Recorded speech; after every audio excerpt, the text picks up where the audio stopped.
A story about the terrifying beauty of being truly seen by someone and the courage it takes to stop pretending you don't want to be.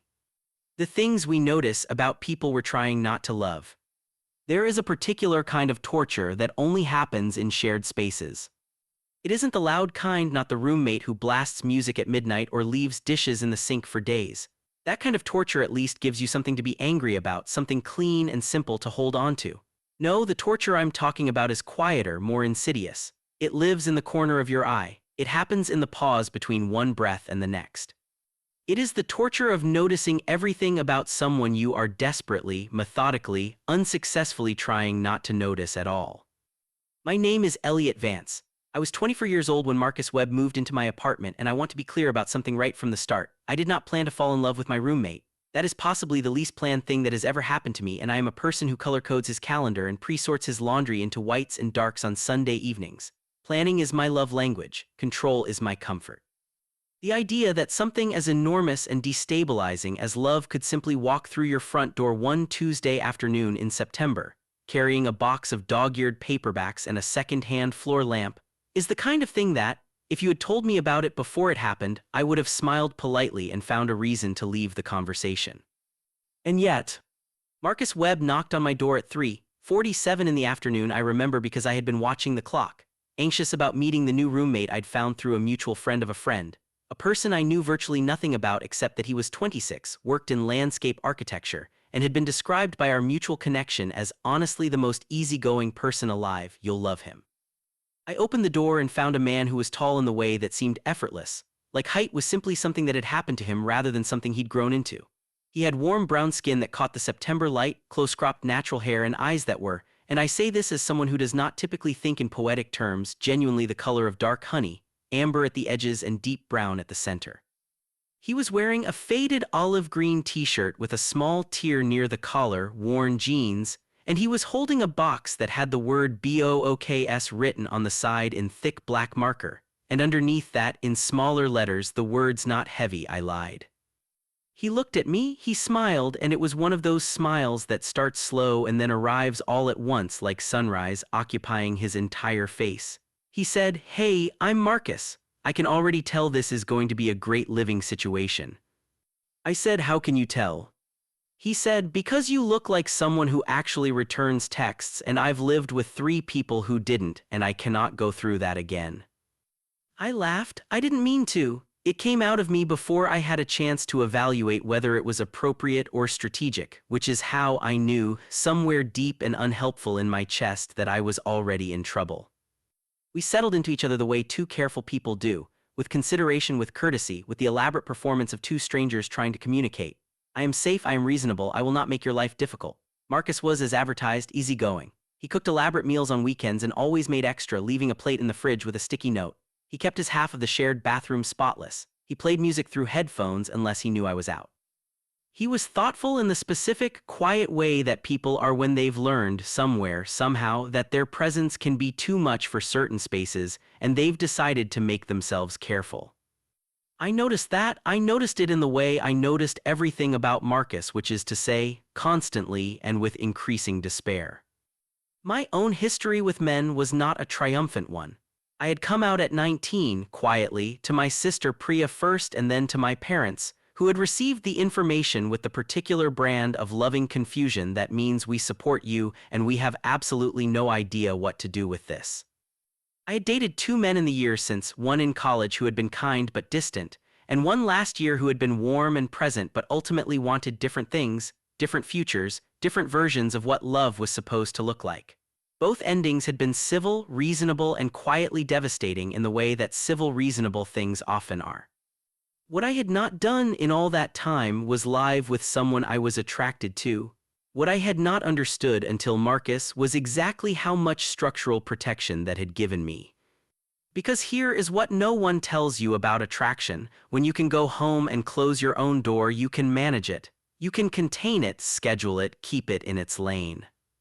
But when the person you're attracted to is home, when they are in the kitchen making coffee at 7 in the morning with sleep-soft eyes and bare feet on the tile, when they are on the couch across from you watching a documentary about coral reefs, and making small sounds of distress every time the narrator mentions bleaching events, When they are laughing at something on their phone and the laugh escapes into the whole apartment like something that belongs there, there is nowhere for the feeling to go. It fills every room. It sits with you at dinner. It waits for you when you come back from work. It is, to use a word I would not normally reach for, everywhere. I did not tell Marcus I was gay, not explicitly, not that first month. It wasn't a secret exactly, I didn't hide it, I didn't lie when it came up obliquely, but I also didn't announce it over breakfast with the orange juice.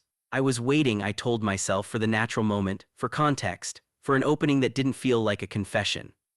What I was actually doing, if I'm honest, and this story requires that I be honest, was protecting myself, because I didn't know about Marcus. I didn't know what he was or who he was in that particular way, and the not knowing was a kind of armor. As long as I didn't know, I didn't have to confront the full weight of what I was feeling. As long as there was ambiguity, there was distance, and as long as there was distance, I could keep functioning. This is, I will acknowledge, not a healthy coping strategy. The thing about Marcus was that he noticed things too. I caught him watching me sometimes, not in a way that felt intrusive or strange, but in the way that a person watches something they're trying to understand. A quick glance held a beat too long, a shift in attention when I walked into a room, small conversational detours that seemed designed to find out what I thought about things, what I cared about, what moved me. We talked a lot, actually, more than I'd expected to, more than I typically did with anyone. Marcus had opinions about everything urban green space and its relationship to community mental health, the criminally underrated genius of certain 1990s R&B albums, whether it was acceptable to fold a slice of pizza or whether that revealed something irredeemable about a person's character. He was funny and thoughtful, and he had this quality I had no precise word for, a quality where he seemed genuinely interested in the answer to every question he asked, where he listened in a way that made you feel like what you were saying was landing somewhere real. I started staying up later in the evenings when he was home. I started cooking more because cooking gave me a reason to be in the kitchen when he was there. I started putting on the kind of music I actually liked instead of the ambient background noise I usually used as social camouflage. And I noticed him noticing that too, glancing up when a song came on, asking about it, and once memorably saying, "I didn't know you had this kind of taste," in a voice that sounded like something between surprise and something warmer than surprise. 6 weeks in, I knew his schedule better than I knew my own. I knew he was an early riser on weekdays and a champion sleeper on weekends.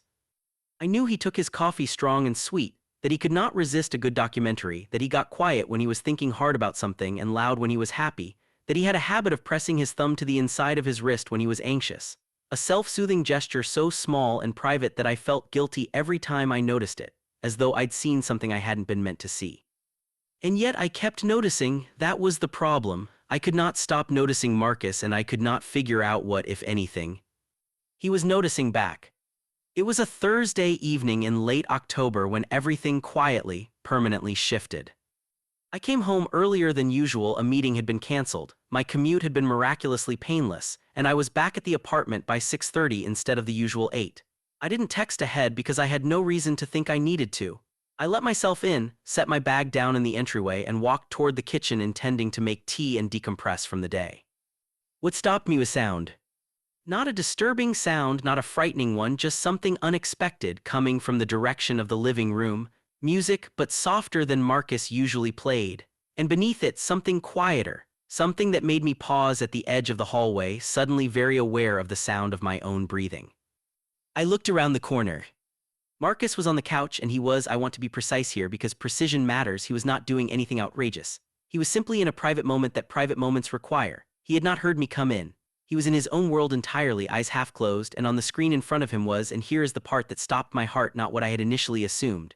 It was not anything inappropriate at all. It was a film. A specific kind of film, the kind with two men and a slow-building story, the kind with soft lighting and meaningful looks, and the kind of tenderness that certain films carry like water in cupped hands. A gay romance film. He was watching it the way people watch things they allow themselves only in private, with his whole body relaxed into the couch, his expression open in a way I had never seen on his face before, unguarded, a little vulnerable, a little sad in that particular way that beauty makes us sad, that the beauty of watching two people love each other makes us sad when we are lonely. He had his knees pulled up to his chest. He was pressing his thumb to the inside of his wrist. I stood in that hallway for what felt like a very long time, but was probably 4 seconds. And then I did the only reasonable thing, which was to very quietly retreat to the entryway, make a small amount of noise as though I was just arriving, and call out, "Hey, I'm home early, sorry if I startled you." I heard the television change immediately. By the time I reached the living room, Marcus was watching a documentary about deep-sea fish, his posture relaxed in a way that was slightly too deliberate. He looked up, he smiled. "Hey," he said, "bad day." "No," I said, "good day, actually, good and early." "Lucky," he said.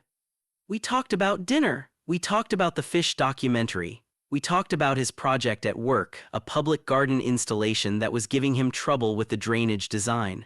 We talked like two people who were both pretending very hard that everything was exactly as it appeared. But something had changed. Something I realized as I lay in my bed later that night staring at the ceiling had irrevocably changed. Because now I knew something about Marcus Webb that he had not chosen to tell me. And what I knew was this: he too had things he watched alone. He too had things he kept in the private rooms of himself. He too understood what it meant to contain a whole interior life, warm and hidden and completely real, behind a calm and easygoing surface. He too maybe was lonely. I pressed my hand flat against my chest in the dark, feeling my own heartbeat, and thought, this changes everything, and I have absolutely no idea what to do about it. Two people learning to say the thing they mean. The next morning was a Saturday. I woke up before Marcus, which was unusual, and lay in bed listening to the apartment breathe around me, the refrigerator hum, the distant city sound, the particular quality of quiet that a shared space has when you're the only one awake in it. I made coffee. I sat at the kitchen table. I had in the night made a decision. The decision was this: I was going to tell Marcus I was gay. Not as a declaration, not as a romantic overture. Simply as the truth, offered plainly, in the way you offer someone the truth when you've been withholding it not out of malice but out of fear, and you've finally decided that the fear is more exhausting than the exposure would be. Marcus came out at 10 in the morning with his hair slightly rumpled and a sleep crease on his cheek, wearing a gray long-sleeved shirt and flannel pants, looking entirely too comfortable in his own skin for someone who had been so recently unconscious. He got his coffee. He sat down across from me. He looked at me over the rim of the mug and said, "You look like you've been thinking since approximately 5 a.m. 6:15, I said. "What are you thinking about?" I wrapped both hands around my own mug. I said, "I wanted to tell you something. Something I should have mentioned earlier probably, but didn't, and I want to just say it and have it be said." Something shifted in his face, something careful and ready. "Okay," he said. "I'm gay," I said. I'm gay, and you're my friend, and you didn't know that, and I wanted you to know." A pause, a beat of pure stillness in the apartment. And then Marcus set down his mug, and he said in the quietest, most careful voice, "Elliot, I'm bisexual. I've been trying to figure out how to tell you for about 4 weeks." I stared at him. He stared at me. And then we both started laughing, that particular laugh that happens when you realize you've both been carrying the same secret. When you understand the absurdity of the parallel performance you've been giving, the simultaneous awkward dance of two people trying to hide the same thing from each other for roughly the same amount of time. 4 weeks, I said. 4 weeks, he confirmed, give or take. I've known for 6. Of course you have, he shook his head, still laughing a little. Of course, you've been sitting with this for 6 weeks, and I've been over here thinking I was being subtle. You were not subtle, I said. I thought I was very subtle. Marcus, you once looked at me while I was reading for so long that when I finally looked up you startled and knocked over your water glass.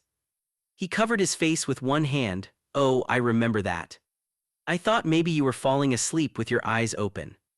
I was absolutely not falling asleep. We sat with that for a moment. The kitchen felt different now, lighter somehow, as though the invisible weight we'd both been carrying had been redistributed into something the room could hold. I noticed that my hands had stopped gripping the coffee mug so tightly. I noticed that Marcus's shoulders had dropped from the position they'd been in, the slightly elevated, carefully maintained posture that I recognized now as the architecture of a person holding themselves together. We were both, I realized, visibly less tense. It was almost funny how much easier it was to breathe. So Marcus said after a moment. So I said, "We've established some things." "We have." He picked up his coffee again. He looked at me over it with those honey-dark eyes, and in them I saw something I hadn't seen before or hadn't let myself see, which was that the looking went both ways. It had always gone both ways. "What do we do with that?" he asked. It was, I thought, the right question, not rushed, not presumptuous, just honest. Just here we are in this new landscape we've revealed to each other. What's the geography of it? Where do we go from here? I don't know yet, I said, which was the honest answer. He nodded. Me either, a pause, but I'm glad we know. Me too, I said, and I meant it fully, bone deep, in the way you mean things that cost you something to say. What followed was 2 weeks of the most exquisite, excruciating, joyful tension I have ever experienced. We did not suddenly become different people. We were still roommates, still two men navigating a shared space with shared considerations, still leaving notes by the coffee maker and discussing whose turn it was to get groceries. But something had been unlocked between us. A permission had been quietly granted, not the permission to act, not yet, but the permission to stop pretending that nothing was there. We made eye contact differently now. Not the polite roommate functional eye contact of before, but the kind that lasts a second longer than it needs to, that says I see you, and I know you know I see you, and neither of us is going to look away first. We sat closer on the couch in the evenings. Not touching, never quite touching, there was still that careful half-inch of charged air between us, but close enough that I was aware of the warmth of him the way you're aware of the warmth of a fireplace. He started telling me things, real things, the kind that come out slowly in the way important things do. Offered like small gifts, that he'd come to terms with his bisexuality only in his early 20s, after years of talking himself into the comfortable middle space of not quite knowing. That his family, loving and close and large, still didn't know. That he'd never been in a relationship with a man, only liked them from a careful distance that maintained his ability to retreat into ambiguity if he needed to. That watching that film, the one I'd partially seen him watching, the one neither of us had formally acknowledged, was something he did when he was feeling particularly honest with himself about what he wanted. I told him things too, about the 2 relationships I'd had and why they'd ended. About the particular loneliness of being gay in spaces that were largely straight, not hostile loneliness, just the loneliness of translation, of finding yourself perpetually explaining the coordinates of your interior life to people who have a different map. About the way I had taught myself to be contained and careful with my feelings, to be the kind of person who did not make wanting visible, because visible wanting had never, in my experience, been entirely safe. He listened to all of it the way he always listened, like it was landing somewhere real. One evening, about 10 days into this new tender phase of knowing each other, we were sitting on the living room floor with takeout containers between us, having one of those conversations that had started about something small and expanded into something large without either of us meaning it to. It was past midnight. The apartment had that specific late-night intimacy that apartments get, the world outside reduced to occasional distant sounds, the indoor light warm and contained and ours. Marcus said quietly out of a small silence, "Can I ask you something?" "Yes," I said. "When you came home that Thursday, the week before you told me." I held very still. "You saw, didn't you?" he said. It wasn't quite a question. I looked at him. He was looking at his hands, not at me, turning a takeout chopstick between his fingers. His jaw was set in the way it got when he was working up to something. "I saw you watching a film," I said carefully. "I didn't want to embarrass you, so I pretended I hadn't." He was quiet for a moment. Then, "I knew, when you called out from the entryway, I knew you'd been there longer than that." "I'm sorry," I said. It wasn't." "No, I know," he said quickly. He looked up at me then. "You didn't make it weird. You didn't." A pause. "I've been thinking about that a lot." "What have you been thinking?" I asked. He was quiet for a long moment, and I watched him turn something over in his mind. I could almost see the shape of it, the way you can almost see the shape of what someone is about to say in the expression they wear before they say it. "I've been thinking," he said finally slowly, "that you saw me in a private moment and your first instinct was to protect me from embarrassment. And that when I look back at the last 2 months, that's sort of a pattern with you. You do that. You notice things about people and then you use what you notice to take care of them." He looked at me steadily. "I think you've been taking care of me for a while without making a big deal of it. And I don't think I've ever lived with someone who did that before." I didn't know what to say. The thing he was describing was something I did unconsciously, something I'd never had named before, and having it named by him felt unexpectedly significant, like being handed a mirror that showed something you'd always had but never quite seen. "I think," I said after a moment, "that you're easy to take care of, because you're easy to pay attention to." He looked at me. Something in his expression changed, softened, and then tightened slightly, the way a face moves when a feeling hits somewhere particularly direct. "Elliot," he said. "Yeah. I want to be honest with you about something." Okay. I think I might be in the early stages of being seriously in love with you, he said. And I'm not saying that to put pressure on anything. I just said I was going to be honest with you, and this is the honest thing.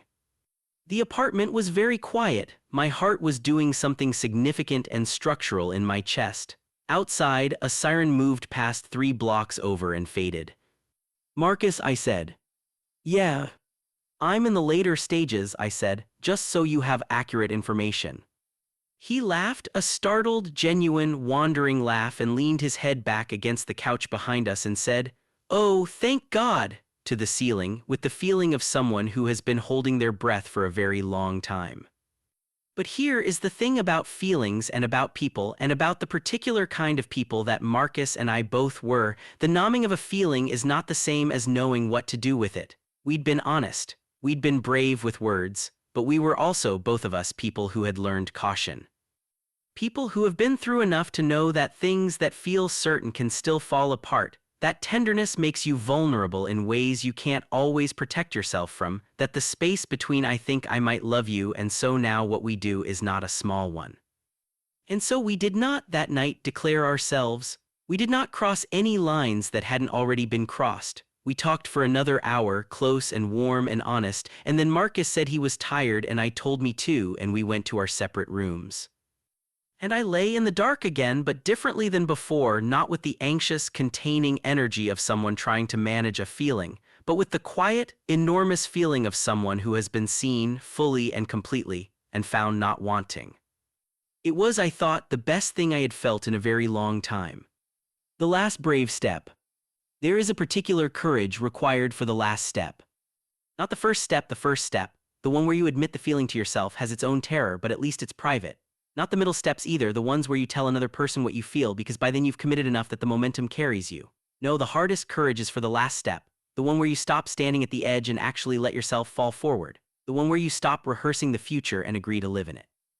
3 days after our floor conversation, after the takeout containers and the midnight honesty and the thank God to the ceiling, Marcus knocked on my bedroom door on a Sunday morning and said through the door, "Are you awake?" "Yes," I said. "I made breakfast. There's something I want to talk to you about." I found him in the kitchen, which smelled extraordinary. He'd made shakshuka, the eggs poached in spiced tomato sauce with bread on the side and orange juice poured already. He had clearly been up for a while. He was doing the thing where he moved around the kitchen in a slightly more deliberate way than usual, which I knew by now meant he was thinking hard. We sat down. We ate for a moment in the companionable silence that had become one of my favorite things about being around Marcus, the silence that didn't require filling. Then he said, "I've been trying to work out what I'm afraid of." I looked up. "Because I know what I feel," he said. "I told you what I feel, and you told me what you feel, and I've been lying awake for 3 nights being happy about that, and also being," he paused, "being very still, not moving toward it, and I wanted to understand why." "What did you come up with?" I asked. He turned his fork over in his hand. "2 things," he said. "One is that I've never done this, been with a man, not really, and I think there's a part of me that's afraid of what it means when I stop being able to say I've never done this, because right now I can still tell myself it's theoretical, a preference, a tendency maybe. Once it's real, it's real." He looked at me. "Does that make sense?" "Complete sense," I said. "What's the other one?" "The other one is you specifically," he said. "And not in a bad way, it's that you live here, this is your home, and if we do this and it goes wrong, I don't want you to lose your home or me to lose mine or for this to become something that makes everything terrible." He paused. "I'm afraid of messing up something that's already really good." I set down my own fork. I looked at him, at the early morning light on his face, at the honesty he was handing me across the kitchen table like something both precious and heavy. "Marcus," I said, "can I tell you what I'm afraid of?" "Please," he said.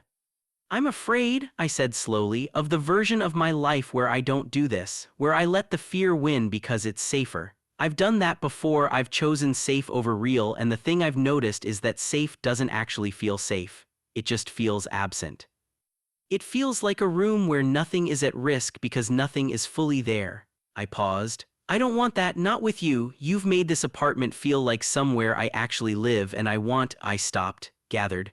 "I want to actually live with all the risk that comes with that." He was looking at me with an expression I hadn't seen on his face before, something open and moved and very present. The home thing, I continued. I hear that fear, it's real, but here's what I think. We're already different from strangers who meet and fall fast and figure out later that they don't know each other. We've been living together for 2 months. I know how you take your coffee and how you act when you're stressed and what makes you laugh. I know you're careful and honest and kind, and you know those things about me. I held his gaze. We already know each other, Marcus. We've been doing the hard part. This is just admitting it.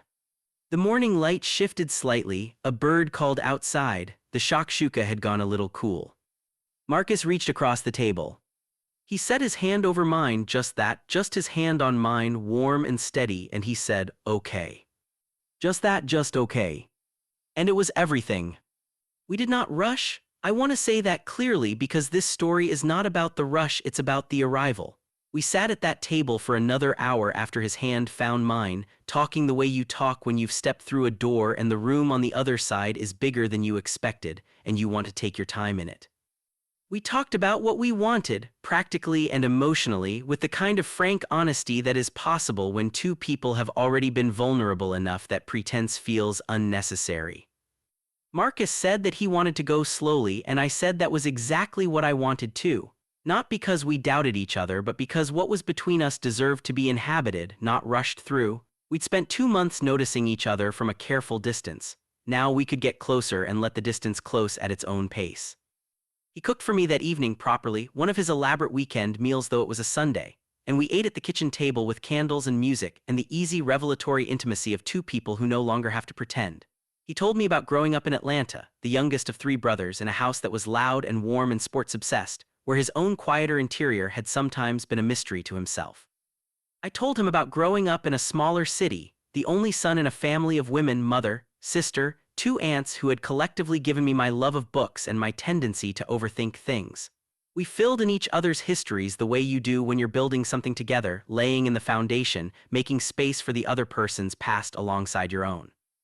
At the end of the evening, at the door of my bedroom, he kissed me for the first time. It was not dramatic, it was not from a film.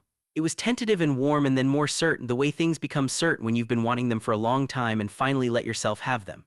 It lasted only a few seconds before we both pulled back, both slightly astonished, both, I could see it on his face and I'm certain he could see it on mine, lit up from somewhere very close to our centers. Okay, Marcus said again in that voice. Okay, I agreed. The weeks that followed were the best weeks of my adult life. I don't say that lightly. I've had good things, good moments, good friendships, good work, good years, but this was different. This was the difference between reading about color and being able to see it. This was the difference between the careful, managed life I had been living and a life that felt, at last, fully inhabited. We were annoyingly good together, if I'm honest. Not in a frictionless, everything-is-easy way. We were 2 whole people with real histories and real needs, and there were moments of miscommunication, of tenderness getting lost in translation, of old wounds making themselves relevant in new situations. Marcus sometimes went quiet in ways that I'd learned to wait out rather than push, and he sometimes felt the urge to ask me directly what I was feeling when I was most tempted to contain it and manage it away. And we were both, in different ways, still learning how to be this kind of open with another person. But the underpinning was solid. Solid in the way you build things when you've known someone before you loved them, when the love is laid over a foundation of genuine knowledge and genuine care. We didn't have to introduce ourselves. We didn't have to explain ourselves from scratch. We were starting from somewhere real. Priya, my sister, came to visit 6 weeks after things had shifted, and she watched us moving around the kitchen together, the shorthand we'd developed, the small coordinations of 2 people who share both a space and an attention, and said to me privately while Marcus was in the other room, "I've been waiting to see you like this." "Like what?" I asked.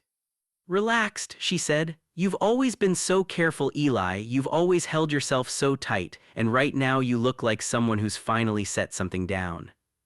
I thought about that for a long time afterward, about what it meant to set something down, about the weight I'd been carrying, not the specific weight of wanting Marcus, but the larger weight of a life lived at careful distance, a life in which my own feelings were always slightly suspect, always in need of management, always secondary to the smooth surface I presented to the world. Marcus had not fixed that. That would be too simple, too easy, too much to ask of one person. What he had done was something both smaller and larger. He had simply been someone I couldn't manage. He had been too real to hold at arm's length. He had noticed things too accurately and cared too genuinely and been too consistently, stubbornly present. He had made it impossible to keep choosing the careful distance. He had made it possible, in other words, for me to choose something else instead. 3 months after Marcus first moved in, on a cold December evening with the city doing its best impression of a snow globe, and the apartment warm and lit and smelling of whatever he was making in the kitchen, I walked in from work to find him standing at the stove with his back to me, singing quietly to himself, not performing, not knowing he had an audience, just the unrehearsed private singing of a person entirely comfortable in their home. I stood in the doorway for a moment. I thought about the first evening he'd arrived, the box of books with the joke written on the side, the slow arriving smile. I thought about 2 months of careful noticing, of containing and managing and pretending. I thought about the film he'd been watching and the Saturday morning coffee and the floor of the living room at midnight and his hand setting itself over mine at the kitchen table. I thought, this is what happens when you stop running from the thing you want. He heard me and turned, and the smile came, that same smile, the slow sunrise one, the one that still arrived faster than I expected it to every single time. "Hey," he said, "you're home." "I'm home," I agreed. I crossed the kitchen. I walked to where he was standing and I put my arms around him from behind, leaning my chin on his shoulder, and he set down the spoon he was holding and put his hands over my arms and leaned back into me, and we stood like that for a moment, just that, just the two of us in the warm kitchen, the city cold outside and the inside of our life bright and contained and ours. "Good day?" he asked. "Better now," I said. He turned his head and pressed his cheek against mine, a small contact, a small warmth, a small reminder of the fact that we were here, that we were real, that this was not a carefully imagined thing but an actual inhabited life. Outside, the snow had started. We watched it through the kitchen window together while the food finished cooking, small silent flakes coming down in the streetlight, covering the city in the particular generosity that snow has, making everything look new. I want to end this story with something true rather than something neat, because love stories, real ones, don't end. They continue. They keep going past the moment where everything becomes clear, past the first kiss and the first acknowledgement and the first morning of genuine certainty. They continue into the ordinary, extraordinary business of two people building a life together. The disagreements and repairs, the small kindnesses, the ongoing practice of choosing to be honest when it's easier not to be, the daily work of staying open when every old instinct says to close. What I want to say is this: I spent a long time being afraid of being seen. I thought visibility was vulnerability. That being known was the same as being exposed, that the safest version of love was the contained kind, the kind you could manage and control and call back if it went too far. I thought the armor was necessary. I thought the careful distance was protection. What Marcus showed me, not by telling me, not with a speech, but simply by being himself, by watching coral reef documentaries with distress and leaving notes by the fridge and pressing his thumb to his wrist when he was anxious and watching private films alone and calling out "thank God" to the ceiling, what he showed me was that the armor was the wound. That distance was the thing I needed to heal from. That being seen truly, completely in the private and the unguarded moments, in the things you watch alone and the feelings you carry for 6 weeks without saying, being seen is not the danger. It is the remedy. It is, if you let it be, the beginning of the whole thing. We still live in the same apartment. We rearranged things a little, made more shared space, made it feel more like ours rather than mine and his. The box of books was not heavy, so I lied on it in the living room. His floor lamp is in the corner where it's been since September. And every morning, without fail, Marcus makes coffee, strong and sweet, and leaves a cup for me. Not a note this time, just the cup. Just the small, unremarkable proof that someone knows how you take your coffee, knows when you'll need it, knows you. Just the quiet, daily language of being loved. Which is, I've come to believe, all love ever really is: a person who keeps showing up, a person who watches you and learns you and stays, a person who sees you in your private moments and chooses, again and again, to be gentle with what they find. I was lucky enough to find mine knocking on my door in September with a box of books and a second-hand lamp and a slow-arriving smile. I was lucky enough to stop being afraid just in time. I was lucky enough to let him help me come home to myself.